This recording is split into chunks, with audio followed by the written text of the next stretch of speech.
defensas que puedan impedir, ¿no es cierto?, que estas sustancias o patógenos puedan llegar, ¿no es cierto?, a la circulación. Volviendo a la parte cardiovascular, también endocrino, nosotros tenemos también como órgano endocrino, produciendo hormonas importantes como por ejemplo el angiotensinogen, que forma parte del sistema renina-angiotensina. Bien, acá están los objetivos que siempre lo mencionamos, ¿no?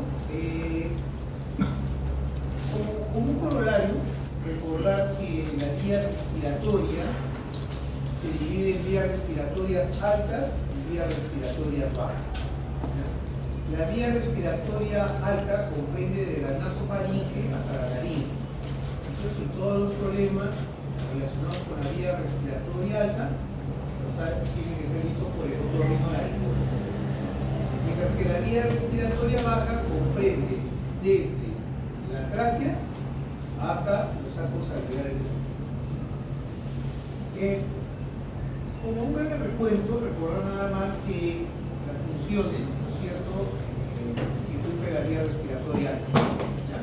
Tenemos ya, recordemos la nasofaringe, en las cuales su función es la purificación, el calentamiento y la filtración del aire.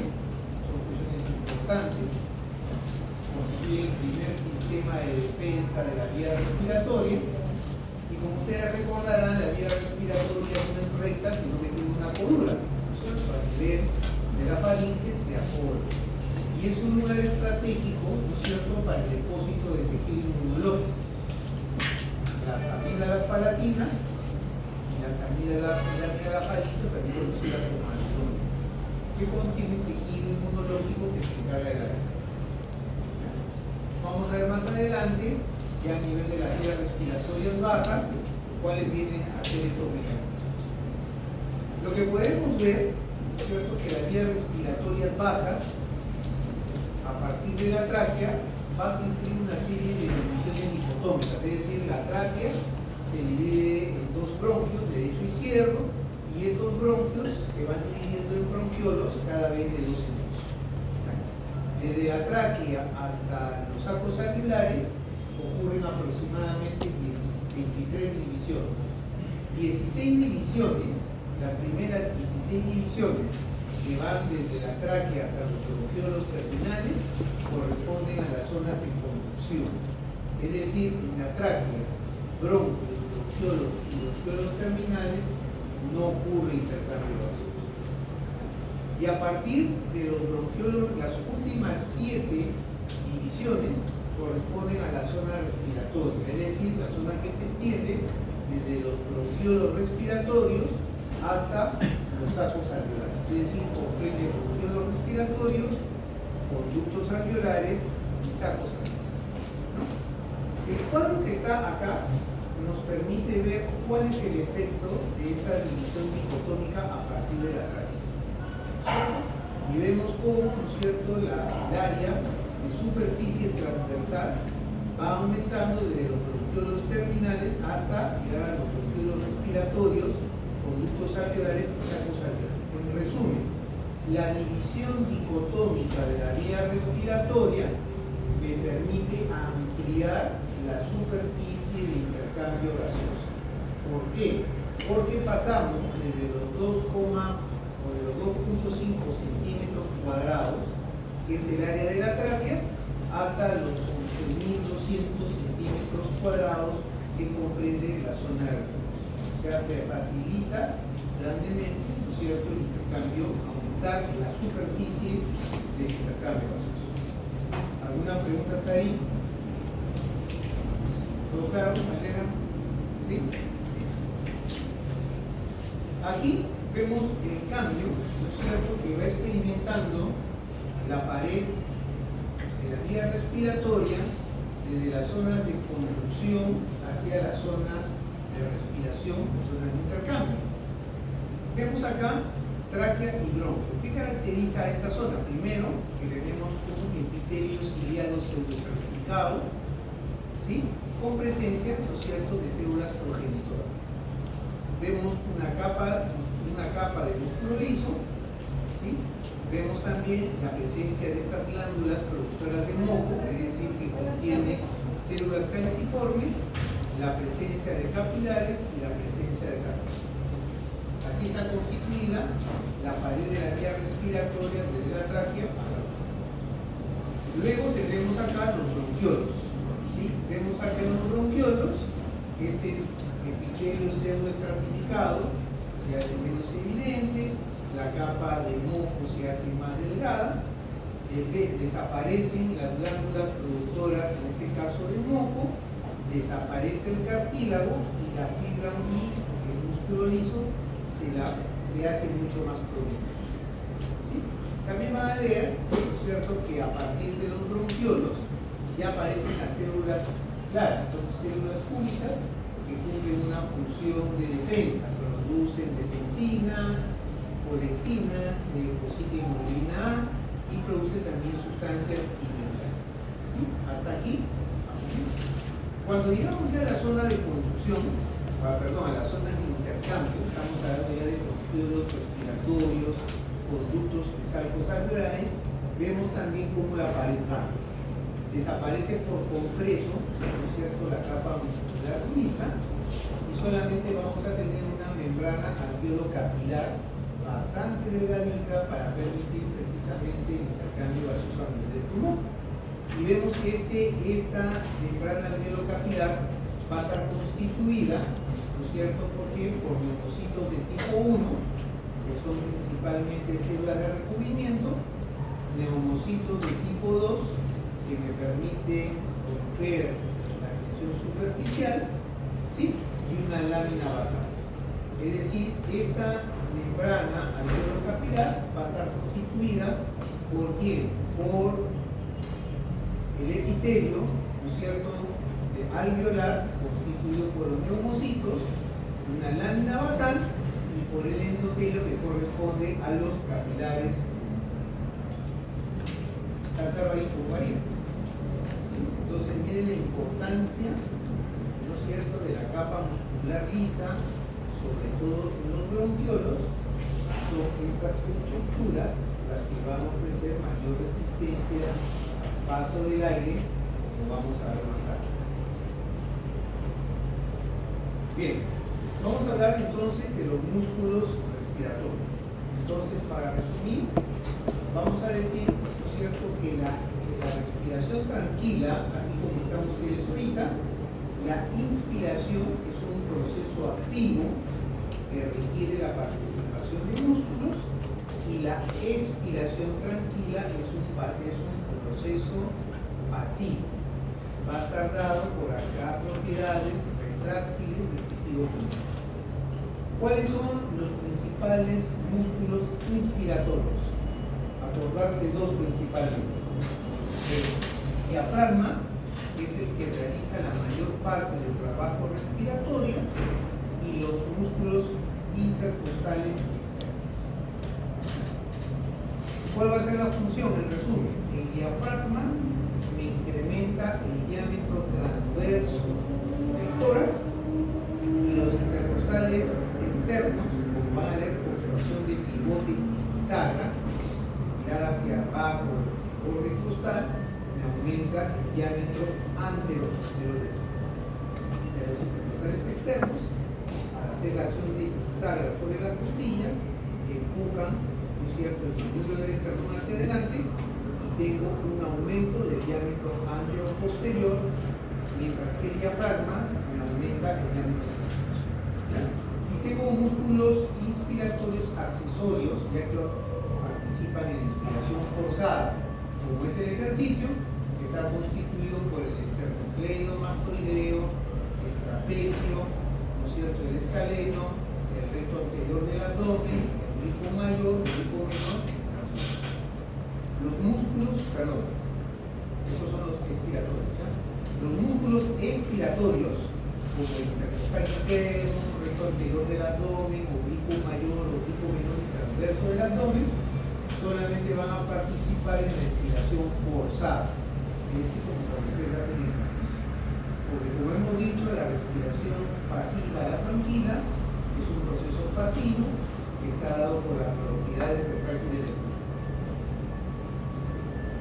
¿Preguntas hasta ahí? Bien. Vamos a hablar entonces de la pleura pulmonar. ¿Ya? Podemos decir, ¿no es cierto?, que el pulmón es un saco lleno de aire que está totalmente vascularizado, pero tiene que mantener, ¿no es cierto?, para su forma, para poder realizar su función. Entonces vamos a ver que para esto el pulmón va a estar revestido de una capa cerosa que viene a ser la pleura pulmonar. Y esta capa cerosa, esta pleura pulmonar, tiene dos hojas. Una hoja visceral, que es la que se adhiere al pulmón, una hoja parietal, que es la que se adhiere a la cavidad torácica, una cavidad virtual entre ellas, que viene a ser la cavidad pleural, y un líquido, que es el líquido pleural. La cavidad, la presión dentro de la cavidad pleural es negativa con respecto a la atmósfera, es decir, crea una fuerza de succión que pega ambas hojas. Pero sin embargo, al igual que cuando ustedes a una lámina portaobjeto le echan una gota de agua, permite el deslizamiento entre hoja y hoja. Entonces, lo que hace esta presión negativa de la cavidad pleural es, al pegar, mantener adherida la pleura visceral a la pleura parietal, que el pulmón acompañe los movimientos de la caja torácica. ¿Ya? Pero vamos a ver más adelante. Bien, ahora vamos a hablar de la circulación, el flujo sanguíneo a nivel del pulmón. Ya ustedes van a leer que hay una circulación pulmonar y hay una circulación bronquial. ¿No es cierto? Las arterias bronquiales van a llevar sangre a la tráquea, ¿no es cierto?, a los bronquios, y como ustedes recordarán, la circulación pulmonar lleva sangre ¿de dónde? Valdera. Háblame a él para hacer un breve recordaris. Háblame de la circulación pulmonar. ¿Dónde nace la circulación pulmonar? En el ventrículo izquierdo. ¿Tú qué dices, Wills? ¿Qué recuerdas? Castro. ¿Dónde nace la circulación pulmonar? ¿Ah? Ventrículo derecho por acción de la arteria pulmonar. ¿No es cierto? Bien. La arteria pulmonar da origen a José Binfuca formando. Vengan a la torre. Me hace todo el circuito, vamos a ir por partes. La otra horizontal. La arteria pulmonar nace del ventrículo derecho. Lleva sangre oxigenada o desoxigenada. Todo les va a tocar, tranquilo, que yo voy a desoxigenada. La arteria pulmonar se va dividiendo para formar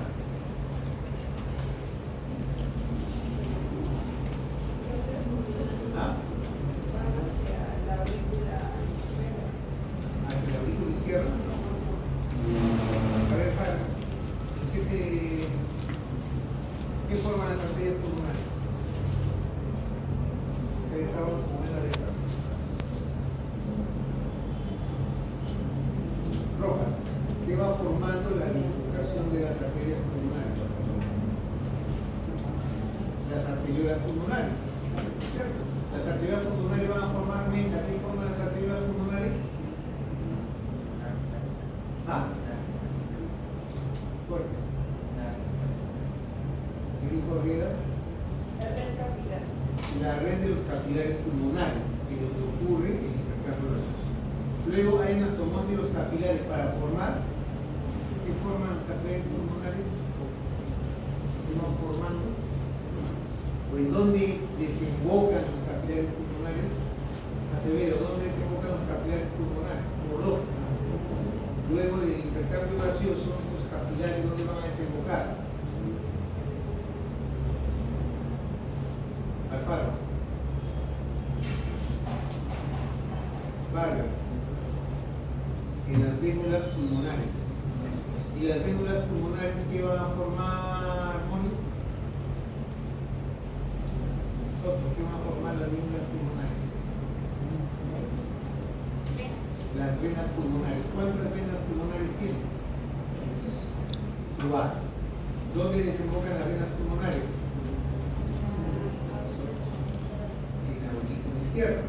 ¿No es cierto? Que la sangre oxigenada a través de las venas pulmonares llega a la aurícula izquierda, que desemboca en el ventrículo izquierdo, y esta sangre oxigenada sale a través del ventrículo izquierdo a través de la aorta, ¿no?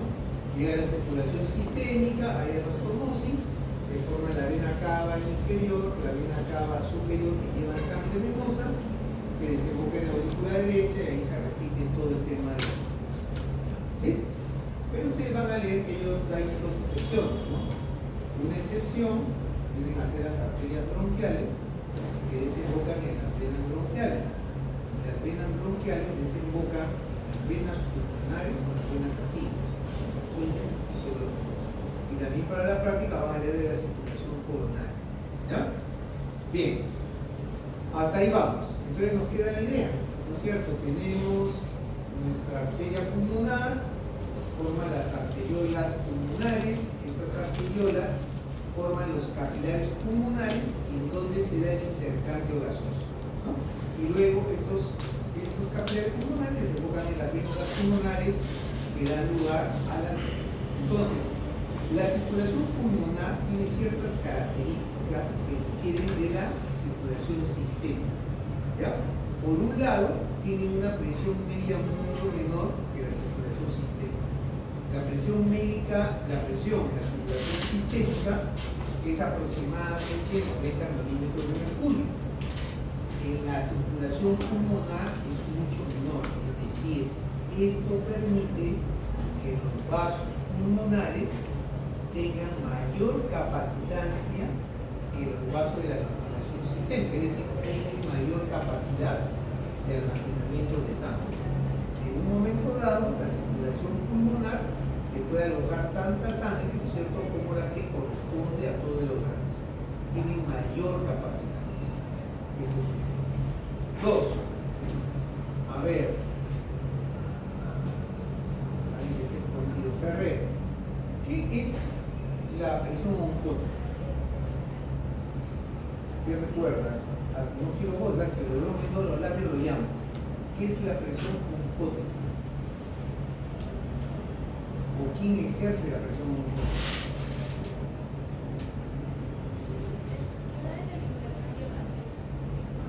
No. Para nada. ¿Qué es la presión oncótica? ¿Qué es la presión de la doctora Rabin?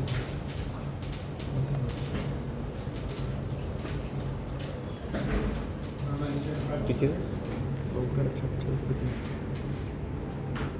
Oma, ¿recuerdas qué es la presión oncótica?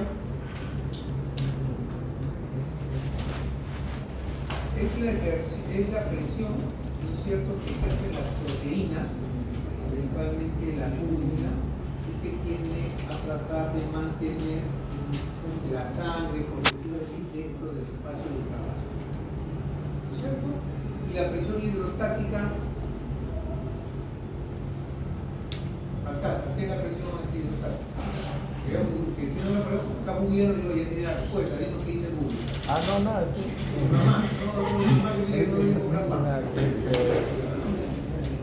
O sea, si el oncótico es la proteína y eso de es del agua. ¿Ah? Si el oncótico es de las proteínas, la hidrostática vendría a ser la presión del agua. La presión del agua. Ya, ¿qué es la presión del agua? O sea, ¿cuál es la función? O sea, ¿qué provoca la presión hidrostática? O sea, el sacar el agua del capilar. Sacar el agua. Capilares. Entonces, la presión hidrostática es la presión que ejerce la sangre, que lleva el calcio sobre las paredes de los capilares y tiende a extravasar el líquido hacia afuera, ¿no? Entonces, como ustedes ven acá, la presión oncótica es de 25 milímetros de mercurio y la presión hidrostática de los capilares es de 10 milímetros de mercurio. La presión oncótica es mayor, ¿no es cierto? Porque la tendencia debe ser de que la sangre permanezca en el compartimiento intravascular. ¿Ya? ¿Preguntas hasta ahí? Y con respecto a la presión normal que es 120 sobre 80, ¿eso en qué? No, esa es la presión sistémica. O sea, estamos hablando de la circulación pulmonar. Yo digo que la presión arterial media, aproximadamente 90 milímetros de mercurio. Y sea, la presión dentro de la circulación pulmonar es mucho menor en la aorta, ¿no es cierto? Y por ende estos vasos tienen mayor capacidad de almacenar sangre. ¿Ya? Capacidades. ¿Preguntas hasta ahí? Antes de pasar esta parte, ¿no es cierto?, recordar algunos conceptos que viene a ser la ventilación. ¿Ya? La ventilación viene a ser la cantidad de aire que pasa por las vías respiratorias. ¿Sí? Esa es la cantidad de aire, ¿no es cierto? Y la ventilación, la perfusión, viene a ser la cantidad de sangre que pasa por un tejido en un momento dado. Entonces, vemos que el pulmón, hay una ventilación, es la cantidad de aire que pasa por la vía respiratoria durante la respiración, y hay una perfusión, que pasa sangre a través de los campos. Una manera, ¿no es cierto?, de controlar el flujo del aire, no solamente es mediante regulando la frecuencia respiratoria, como vamos a ver más adelante, sino aumentando o disminuyendo el diámetro de la vía respiratoria. ¿Sí? En otras palabras, produciendo broncoconstricción o produciendo broncodilatación. ¿Quién se encarga de regular esta broncodilatación, de esta broncoconstricción? El sistema nervioso autónomo, que tiene dos ramas. La rama parasimpática, que produce broncoconstricción, y la rama simpática, que produce broncodilatación a través de receptores beta-adrenérgico de química. Entonces, a recordar, simpático, broncodilatación. Por eso a los asmáticos le dan salbutamol, que es un agonista beta-adrenérgico, beta-2-adrenérgico, una sustancia que cuando inicia los receptores beta-2-adrenérgicos de la musculatura bronquial, produce su relajación, una broncodilatación. Y el sistema nervioso parasimpático produce broncoconstricción. Es decir, cuando la acetilcolina se une a su receptor colinérgico dentro del músculo bronquial, este se contrae produciendo broncoconstricción. Es por eso que también una manera de manejar la broncoconstricción es utilizar el bromuro de hipatropio, que es un antagonista colinérgico, es decir, se une a su receptor colinérgico del músculo bronquial e impide la acción de la acetilcolina, que es la que produce broncoconstricción. ¿Ya? Eso quiero que se acuerden. ¿Sí? O sea, farmacológicamente, los bronquiolos son un tejido diana porque al tener gran cantidad de músculo liso, regulan el pasaje de aire a través de la vía respiratoria.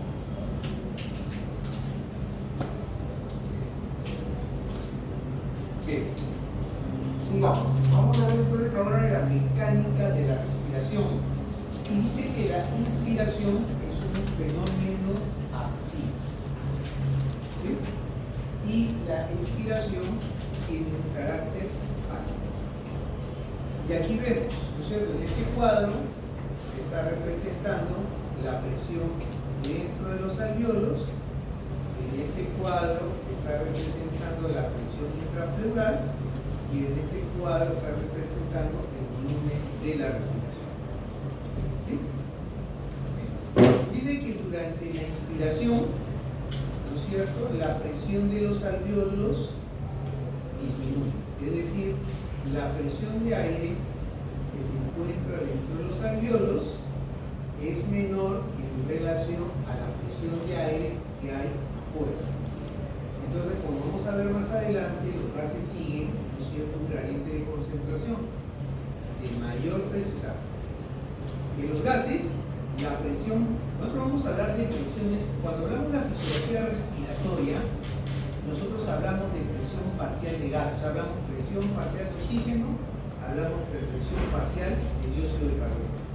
Primero, las presiones parciales de un gas van en relación a su concentración. ¿Sí? A mayor concentración de un gas, mayor presión parcial del gas. ¿Sí?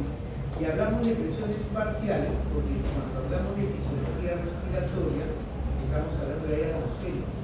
Es una una mezcla de gases. Contiene dióxido de carbono, nitrógeno, oxígeno. Entonces hablamos de presión parcial de oxígeno para hablar sobre la presión, sobre la concentración de oxígeno en dicha mezcla de gases. ¿Ya? Entonces dice acá que la presión parcial o la presión de aire en los alvéolos disminuye dentro de la inspiración y hay una disminución también de la presión intrapleural. Es decir, si disminuye la presión intrapleural, es decir, se hace más negativa, aumenta la fuerza de succión dentro de la cavidad pleural. ¿Ya? Y vemos que cuando disminuye la presión dentro de los alvéolos, disminuye la presión intrapleural, aumenta el volumen respiratorio, es decir, aumenta la cantidad de aire que entra en los pulmones. ¿Así se entiende? Sí. Disminuye la presión dentro de los alvéolos, disminuye la presión intrapleural y por ende aumenta el volumen respiratorio. ¿Quiénes son? ¿Tienes una idea?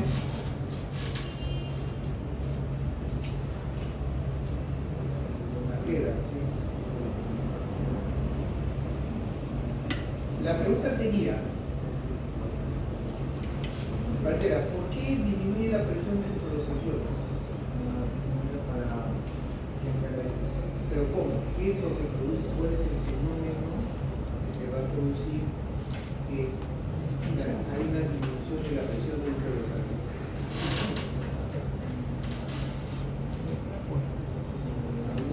Manrique.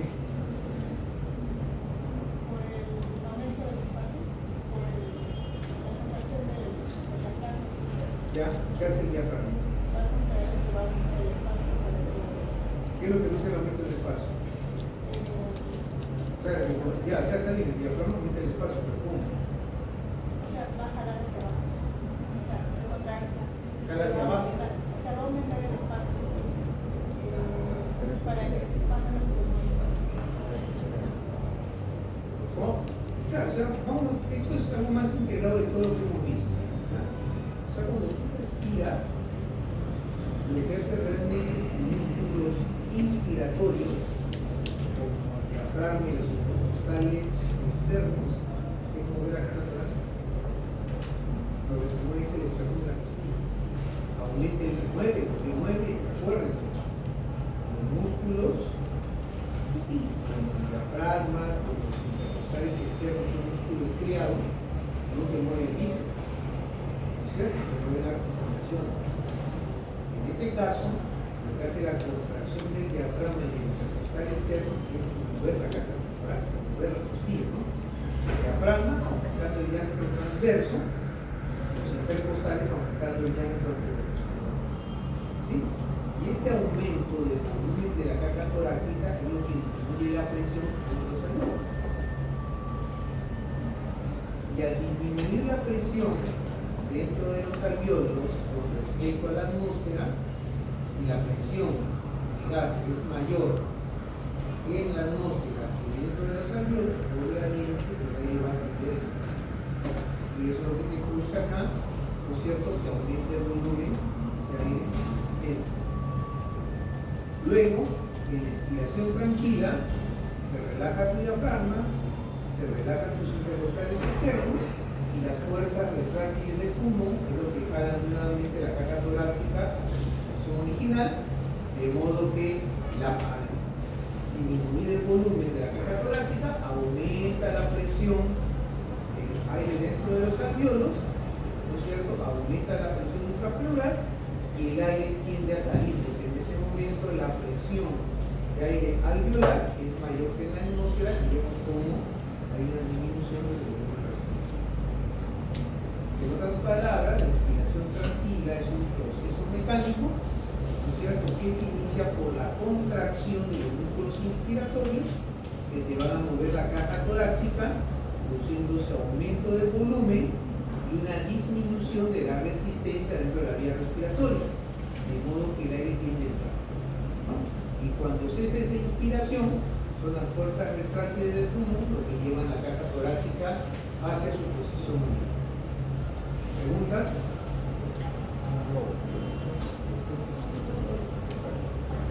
¿Alguna pregunta? Sí.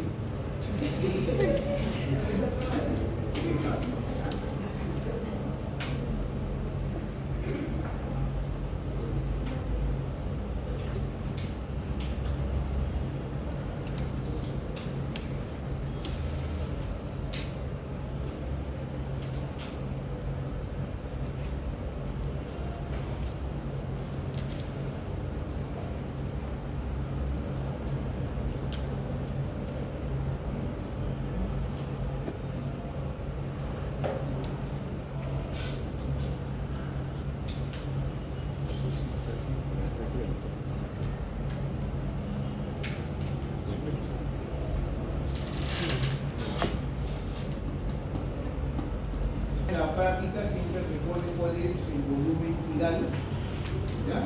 O volumen corriente de aproximadamente 500 mililitros, que viene a ser la cantidad de aire inhalado o expirado en una respiración, durante la respiración tranquila y relajada, ¿sí? Lo otro que es la capacidad vital, que viene a ser la cantidad de aire que puede expirarse con un esfuerzo máximo después de una inspiración máxima, que es aproximadamente de 4.700 mililitros, y luego la capacidad funcional residual, que viene a ser la cantidad de aire restante en los pulmones después de una expiración corriente. O sea, cuando ustedes están tranquilos, esa cantidad de aire, ¿no es cierto?, que entra o sale en una respiración tranquila es el volumen corriente, de aproximadamente 500 mililitros. La capacidad vital es la cantidad de aire que ustedes pueden expirar luego de una inspiración máxima. O sea, cuando hacen el y lo mide el espirómetro, esa viene a ser la capacidad vital. ¿Ya? Y la capacidad funcional residual, ¿qué significa? Cuando está en una respiración tranquila como ahora, ¿cierto? Ingresa aire, exhalo aire, salen 500 mililitros, pero los aires no se quedan completamente vacíos. Así siempre queda, aún en situaciones extremas, una cantidad de aire en los pulmones que viene a ser, ¿no es cierto?, la capacidad funcional residual, que va de los 2.000 a 2.400. Ya, recordar al menos para la práctica lo que es volumen tidal, lo que es capacidad vital y lo que es la capacidad funcional residual. Cuando veamos la parte de la práctica, vamos a ver lo que es la espirometría. ¿Alguien sabe lo que es la espirometría? ¿Sabe lo que es la espirometría? Para poder mejorar su ventilación o para mejorar su... ¿En qué consiste? ¿Alguien había dicho alguna vez espirometría? ¿Qué es el espirómetro? O sea, es inflar un aparato y luego las bolitas.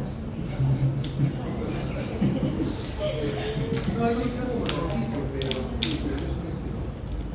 Pero va por ahí. ¿Sí? El espirómetro es un aparatito que lo maneja el neumólogo, ¿no es cierto?, que puede elegir al paciente que sopla, ¿no? Y que puede medir capacidades. ¿Sí? Es como el neumólogo inicia el estudio de las enfermedades respiratorias. Eso lo vamos a profundizar en la práctica. Pero la idea principal es que te mide la capacidad vital y el volumen expiratorio forzado en el primer segundo. ¿Sí? Castro, ¿qué era la capacidad vital? ¿Recuerdas?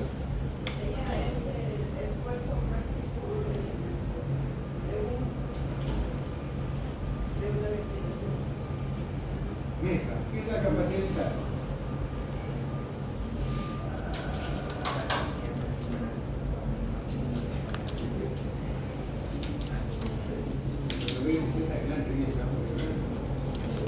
A ver, ¿qué es la capacidad vital?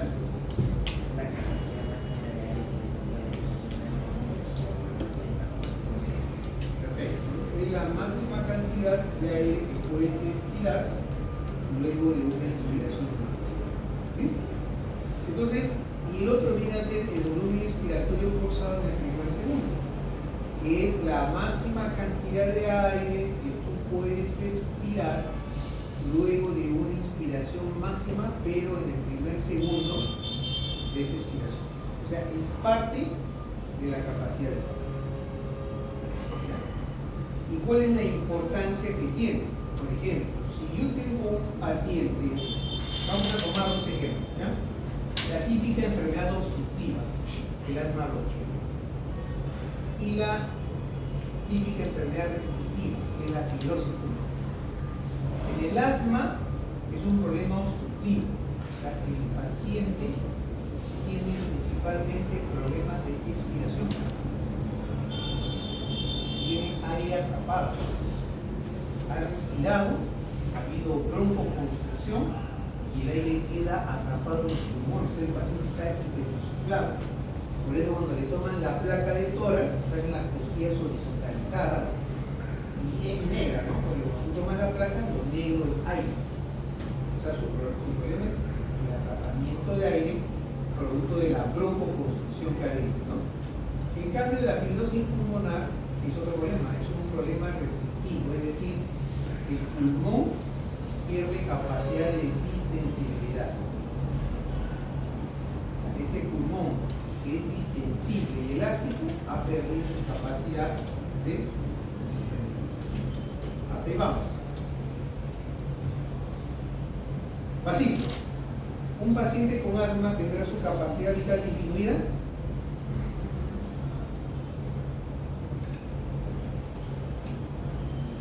¿Sí o no? Paciente con asma.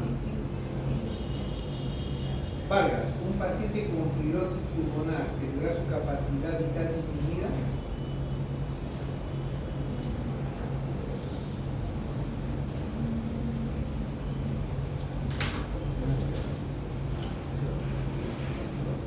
No. ¿Tú qué dices, Manrique?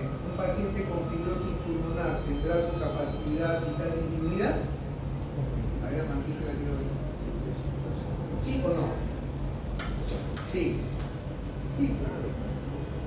Los dos tienen una enfermedad respiratoria, los dos tienen capacidad vital disminuida. Entonces, por sí solo, la capacidad vital no te va a dar mucha información sobre el origen del problema, porque lo que va a querer un neumólogo, el paciente va a decir: doctor, tengo tos, me canso rápido, tengo dificultad respiratoria.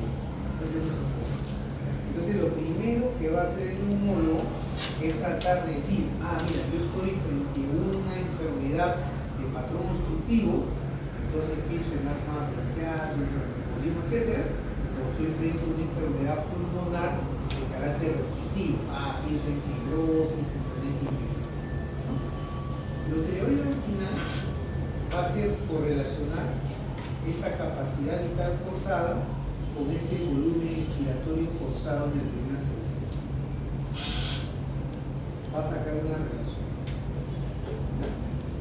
Y lógicamente va a ser distinta. ¿Ya? ¿En qué sentido? Pregunta. Ambos tienen capacidad vital disminuida. Eso lo van a hacer en la práctica.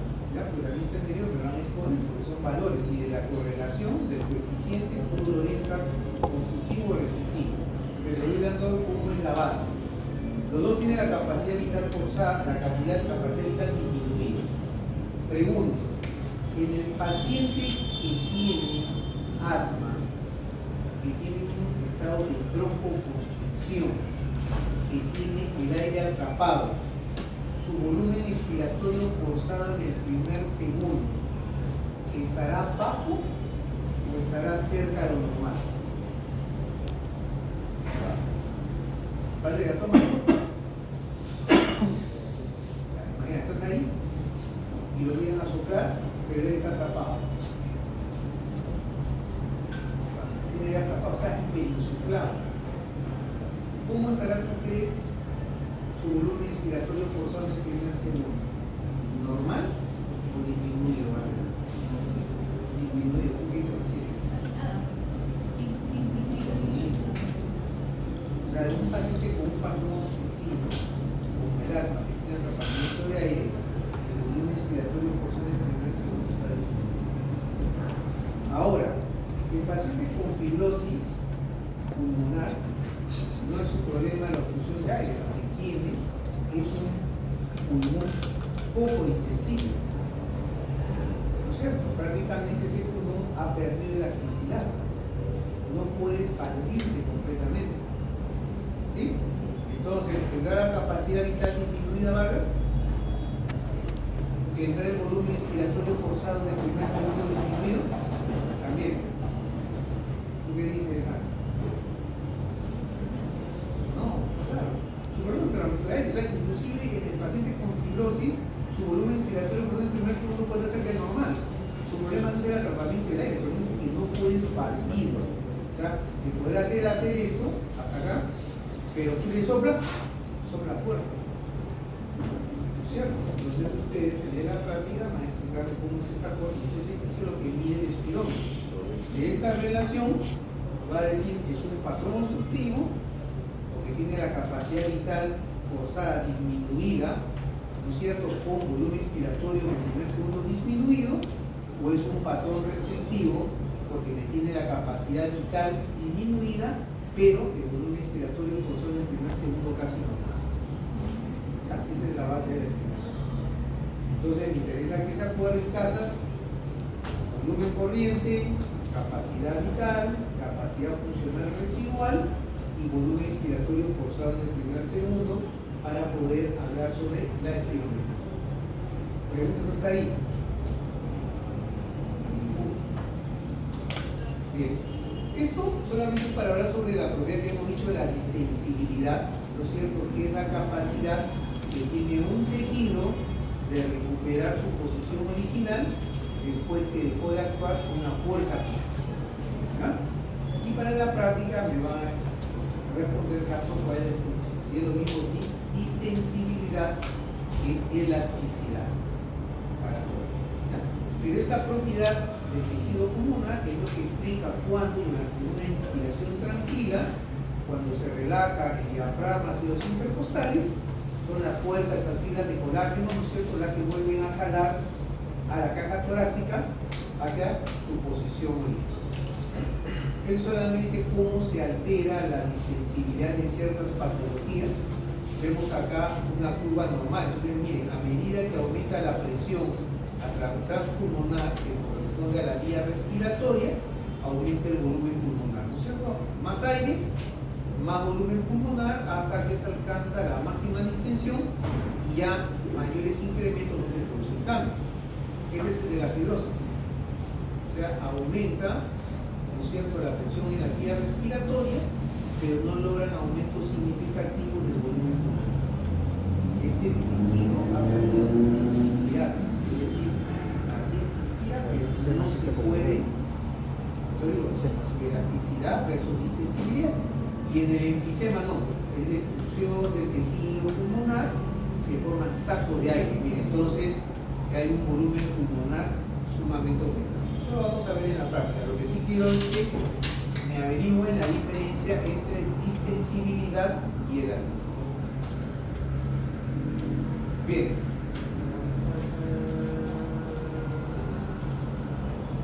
Vamos a hablar del agente surfactante. ¿Alguien sabe dónde se forma el agente surfactante?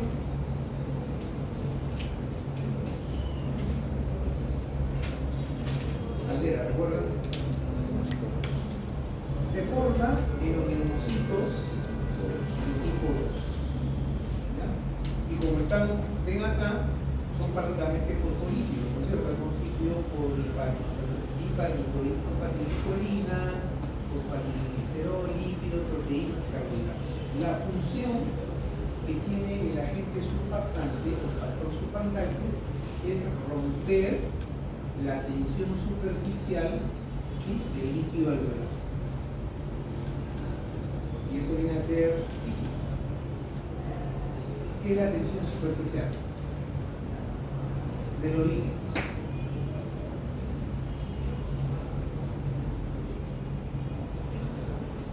¿Recuerdan qué es la tensión superficial de los líquidos?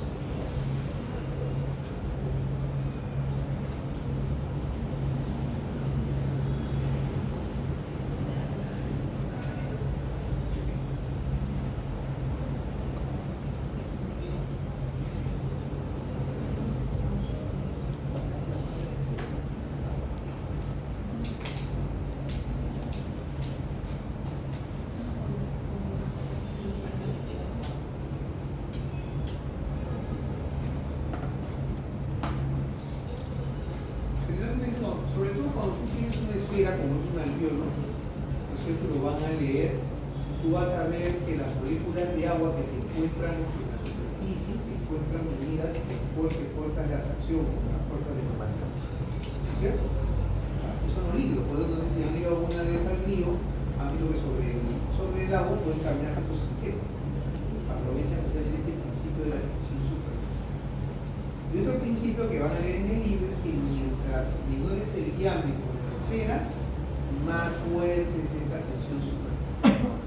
Entonces, prácticamente, si no fuera por el agente surfactante, estos alveolos se encontrarían colapsados y ustedes, su músculo respiratorio, no podrían generar suficiente fuerza para expandir. ¿Ya? Entonces, precisamente la función del agente surfactante es romper la tensión superficial del líquido dentro de los alveolos para permitir la expansión del pulmón con un menor tipo de trabajo. Esto lo van a ver ustedes, cómo se forma en la célula de tipo 2, a formar de la gelatina tubular que se une a proteínas para formar el agente surfactante, lo van a leer. Pero nos queda la idea de cuál es su función. ¿Ya? Y aquí están las tres: prevenir el colapso alveolar, por ende aumenta la distensibilidad pulmonar y prevenir la acumulación de líquido hacia los alveolos. Esas son las tres principales funciones del factor surfactante. Bien, ahora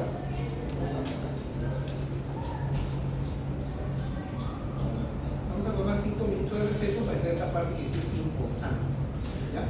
Y es ciertas capacidades que son, no se explican al tener algunos fenómenos fisiológicos y también su utilización en la parte clínica, ¿ya? La parte de acá es lo que vamos a hablar sobre espacio muerto y ventilación lícita. Entonces, la primera idea que nos vamos a llevar de acá es que el espacio muerto anatómico corresponde a las zonas de conducción, ¿cierto? Acevedo, ¿de dónde a dónde existen las zonas de conducción? ¿De dónde a dónde se extendían las zonas de conducción? Cuando había hablado de la vía respiratoria, ese es el espacio muerto anatómico. ¿De dónde a dónde eran las vías de conducción? Desde la tráquea hacia los bronquiolos terminales. Llamamos zonas de conducción porque a este nivel no va a haber intercambio gaseoso. ¿Ya? Bien, nosotros podemos calcular el espacio muerto anatómico de una persona si transformamos su peso a libras. Entonces, por ejemplo, Acevedo, ¿cuánto pesas? 86 kilos. Soto, ¿cuántos kilos? O sea, ¿cuántas libras equivalen a un kilo?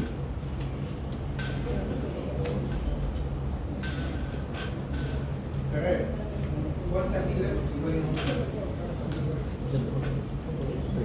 2.2 libras equivalen a un kilo. Entonces, con su calculadora, si el doctor pesa 86 kilos, ¿cuál sería su espacio muerto anatómico expresado en mililitros? Bueno, finalmente lo hace. 172.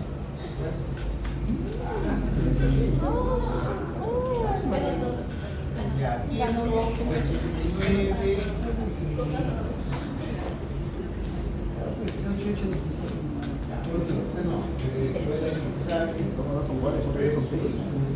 Su peso son libras, pero esas libras las vamos a medir como estamos hablando. Entonces serían 189 mililitros.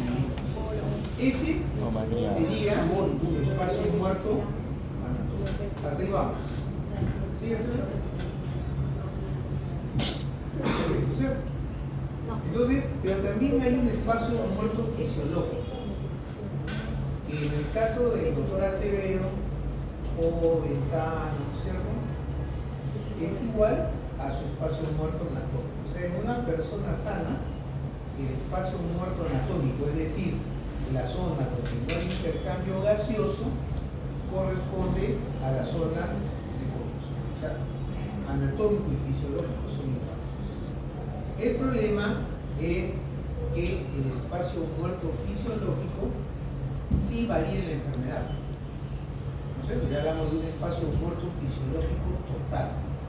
¿Ya? La idea, persona sana, lo que han calculado en Acevedo, su espacio muerto anatómico, equivale a su espacio muerto fisiológico. ¿Por qué? Porque son las zonas de conducción y asumimos que el doctor Acevedo tiene alveolos que están bien ventilados y bien perfundidos. ¿Sí? Pero en la enfermedad ya hablamos de un espacio muerto fisiológico total. ¿Por qué? Porque en este caso, en el caso de la enfermedad, por ejemplo, en el caso, ¿no es cierto?, del asma bronquial, vamos a tener alveolos que no van a estar bien ventilados, no hay un adecuado intercambio gaseoso y lógicamente este espacio fisiológico es mucho mayor. ¿Sí? ¿Está claro, Mesa? Rojas, ¿está claro? ¿Seguro?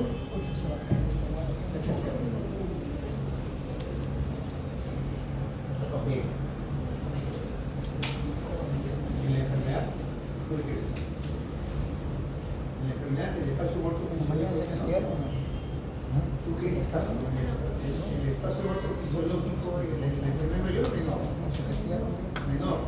¿Esa? ¿Tú crees? ¿Mayor o menor? Mayor. Alfaro, ¿tú qué dices? Menor.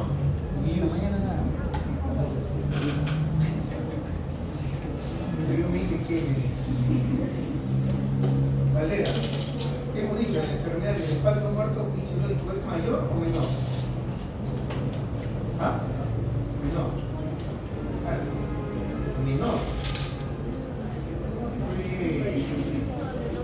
Es mayor.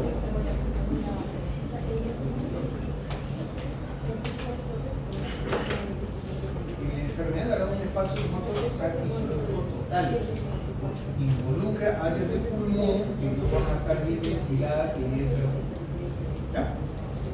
Ese es el concepto de espacio muerto anatómico y el espacio muerto fisiológico. La otra idea es la ventilación desigual. O sea, lo que quiere demostrar es la importancia, dice ahí que el intercambio no solamente ocurre en los elementos terminales, ¿no es cierto? Y la importancia, por ejemplo, del patrón respiratorio, como una respiración lenta pero profunda puede lograr una mayor satisfacción de las demandas de oxígeno y eliminación de dióxido de carbono del cuerpo. Entonces se ponen dos ejemplos, ¿no es cierto? Se pone un paciente A y un paciente B. Este puede ser un atleta, quizás, ¿no? 10 respiraciones por minuto. Y este es un paciente enfermo, o sea, es taquidémico, tiene 30 respiraciones por minuto. Entonces, lógicamente, en una respiración rápida, también es una respiración superficial, ¿no? O el paciente debe estar, mientras que una respiración lenta es más profunda, ¿no? Entonces vemos que uno tiene una frecuencia respiratoria de 30 por minuto y el otro lo tiene de 10 por minuto. ¿Ya? El volumen ventilatorio, ¿qué era? ¿Qué habíamos dicho ahora que era el volumen ventilatorio? El volumen tidal o volumen corriente, ¿no es cierto? ¿Qué era el volumen corriente? Para que me sigan la idea, el volumen corriente, ¿qué era? Marcasa, ¿qué era el volumen corriente?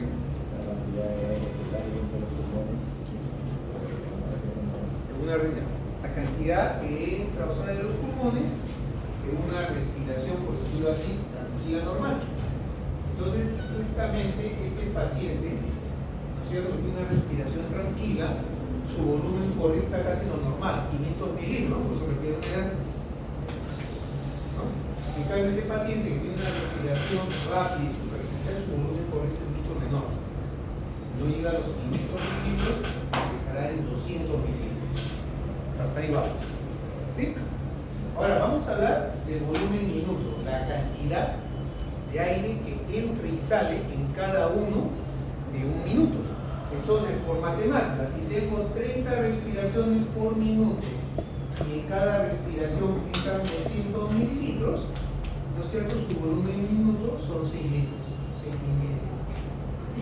Y este paciente, por ejemplo, también tiene 10 respiraciones por minuto, su volumen corriente es 600, 10 por 600, 6.000, sí, o sea, ambos pacientes tienen igual volumen por minuto, es decir, la cantidad de aire que entra y sale de su aparato respiratorio en un minuto es el mismo.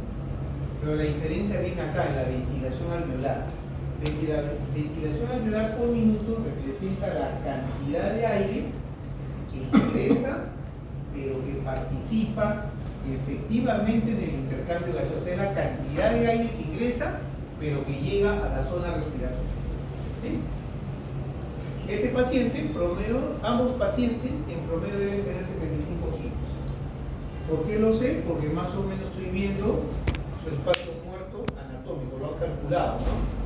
150, debe pesar 75 kilos a 2 libras, son 150 mililitros. ¿Sí?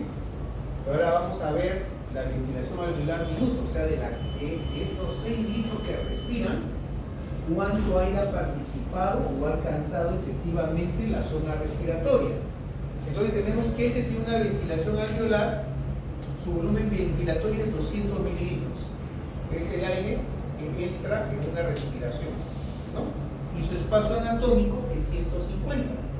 O sea, en este paciente, ¿qué cantidad de aire alcanza efectivamente la zona de intercambio? 200 menos 150, 50 mililitros, ¿no es cierto? Por 30, que es lo que respira en un minuto, me da 1500 mililitros. Entonces, este paciente que tiene una superficie rápida y superficial, solamente en un minuto el 25% ha alcanzado la zona de intercambio gaseoso. En contraste con este paciente, tiene un volumen corriente de 600, su espacio anatómico lo hemos calculado 150, 600 menos 450, menos 150 son 450, o sea, en cada respiración 450 mililitros llegan a la zona de intercambio. Por su respiración de 10 por minuto me da 4.500 mililitros. O sea, en este paciente, con una respiración profunda y tranquila, en el mismo lapso de tiempo, respirando la misma cantidad de aire, casi el 75% sí ha alcanzado la zona de intercambio gaseoso. Eso también se ayuda a saber porque cuando un paciente está enfermo, lo ve que el paciente está taquipneico y sin embargo este aumento de su frecuencia respiratoria, como en el caso de neumonía, no lo ayuda a compensar, ¿no? Por lo que hemos hablado. ¿Preguntas hasta ahí?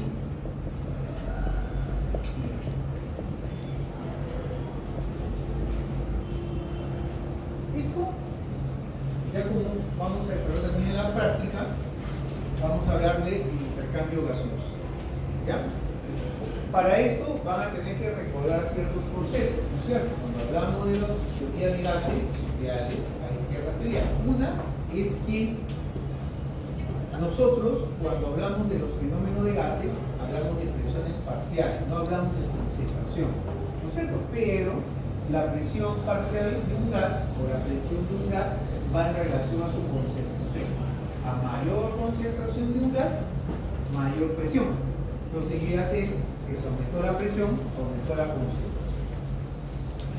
Cuando hablamos de fisiología respiratoria, estamos hablando de aire atmosférico, estamos hablando de una mezcla de gases. Por eso, el término que vamos a emplear es presión parcial de oxígeno, presión parcial de dióxido de carbono. ¿Ya? Entonces dice que la presión, ¿no es cierto?, ejercida por cualquier gas solo en una mezcla de gases es igual a la presión total multiplicada por la fracción de la cantidad total de gas que representa. Suena difícil, pero de manera sencilla es así. Si yo tomo el aire atmosférico a nivel del mar y sé que la presión del aire atmosférico atmosférico a nivel del gas es de 760 milímetros de mercurio, voy a sacar su captura por cualquiera le pregunto, y sé que en el gas atmosférico, ¿no es cierto?, el oxígeno representa el 21% de esta mezcla. ¿Cuál es la presión parcial de oxígeno expresada en milímetros de mercurio a nivel del mar?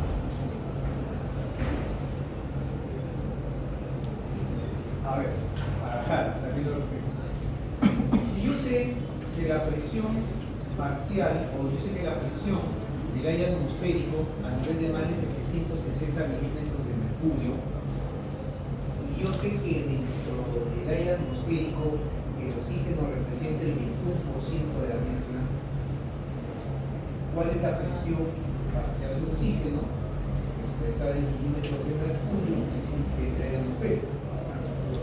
Valera, tú directamente nomás. Entonces, ¿ah? ¿Más o menos? ¿Cómo lo sacaste? Pucha, madre, en esto, así nomás. Así nomás, ¿verdad?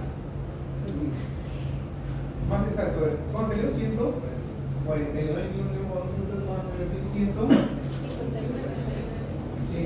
no sale como 160, es regresivo, pero es, claro, 760 es el 100%, si 760 milímetros de mercurio es el 100%, ¿cuánto representa 21%? Son más o menos 160 milímetros. Ya, ahí está explicado, aunque no una diapositiva que se explica el. Ahora, otra cosita es que el gas se difunde de áreas de alta presión a otras de presión baja. Sigue un gradiente de concentración, ¿no? Y la velocidad de difusión depende del gradiente de concentración y la naturaleza de la barrera entre ambas. Tres conceptos. Los gases se difunden siguiendo un gradiente de concentración de más a menos, ¿ya? Y la velocidad de difusión depende del gradiente de concentración y de la naturaleza de la barrera. Entonces, con un recurso mnemotécnico, para acordarnos estos conceptos, vamos a empezar primero con una enfermedad como el COVID, ¿no es cierto?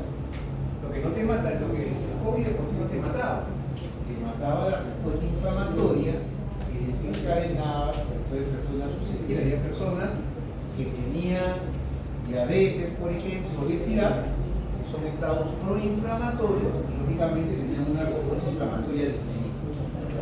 Entonces, ¿qué sucedía en sus pacientes? Se formaba un exudado dentro del alveolo, o sea, tenía tu alveolo y por decirte ahí, se llenaba de un exudado de líquido. Pregunta, Valera, ¿aumentaba o disminuía el grosor de la membrana alveolo-capilar? Aumentaba. Claro, tú tienes ahí tu alveolo, ¿no es cierto? Se acumula líquido, aumenta el grosor. Entonces, la velocidad de difusión del oxígeno del alveolo hacia la sangre aumentaba o disminuía. La velocidad de difusión del oxígeno hacia el capilar a través de la membrana alveolo-capilar aumentaba o disminuía. Disminuía, porque hemos dicho que la velocidad de difusión depende de la naturaleza de la barrera. Si tú tienes una membrana más ancha, la velocidad de difusión disminuye. Y como vamos a ver más adelante, el oxígeno tiene 0,7 segundos para poder pasar al capilar pulmonar y ser captado por la hemoglobina, porque 0,7 segundos es lo que se demora un eritrocito a atravesar el capilar pulmonar, y ese es el tiempo que el oxígeno tiene para poder así agarrar, ¿no es cierto? Si disminuye la velocidad se le pasa, ¿no? Y entramos en hipoxemia. Entonces, ¿qué hacíamos con estos pacientes? Le administrábamos un aire medicinal o una, por ejemplo, una máscara de reservorio. ¿Tú sabes lo que es la máscara de reservorio? Es una máscara. ¿Qué le hacen a la máscara? Aire. No, no es eso. Eso se llama, nosotros le llamamos oxigenoterapia. Entonces le pregunto, ¿la máscara de reservorio le das pero ¿qué particularidad tiene este aire que tú le dabas con máscara de reservorio con respecto al aire atmosférico? Pues no me puedo hacer así, ¿no? ¿Ah? Tenía una concentración alta de oxígeno. Generalmente ese aire que tú le das con la máscara de reservorio, 28-32% de oxígeno.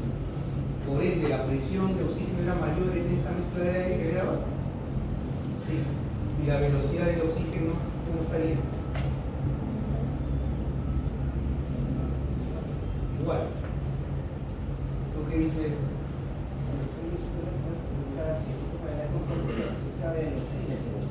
Olvídate de eso, no vamos a hablar de saturación acá. Si yo le doy una mezcla de gases con una concentración más alta de oxígeno, es decir, hay una mayor presión, la velocidad del oxígeno aumenta. Entonces la idea era aumentar la velocidad de difusión del oxígeno para que, a pesar de una membrana engrosada, pueda pasar en cantidad suficiente hacia los capilares para satisfacer la demanda. ¿Ya? Entonces, ejemplos que la difunde de áreas de alta presión a presión más baja. Siempre que tú das oxigenoterapia con un dispositivo, ¿sí? Tú estás dando una concentración de oxígeno en ese aire mucho mayor que en la atmósfera. ¿Para qué? Para que difunda, ¿no es cierto? Y la concentración también te ayuda a aumentar la velocidad de difusión, ¿no es cierto? Y en la enfermedad, el problema que tenemos es que las enfermedades respiratorias alteran, como en el caso de la neumonía, ¿no? El grosor de la membrana alveolar. ¿Preguntas hasta ahí? ¿Ninguna? Bien, esto ya para terminar, habla de la composición del aire alveolar. Entonces, en un estado dinámico, la idea que lo vamos a llevar es la siguiente, ¿no es cierto? Que las concentraciones dentro del alveolo, ¿sí?, se mantienen en forma constante, de modo que la concentración de oxígeno dentro del alveolo siempre sea mayor que los capilares pulmonares, de modo que el oxígeno esté difundiendo persistentemente, ¿no es cierto?, esos capilares. Y que la concentración de dióxido de carbono en los alveolos siempre se mantiene menor que los capilares pulmonares, para que el dióxido de carbono pueda difundir de la sangre hacia los alveolos y ser eliminado. ¿Ya? ¿Y esto por qué se mantiene? Porque habíamos hablado de una capacidad funcional residual.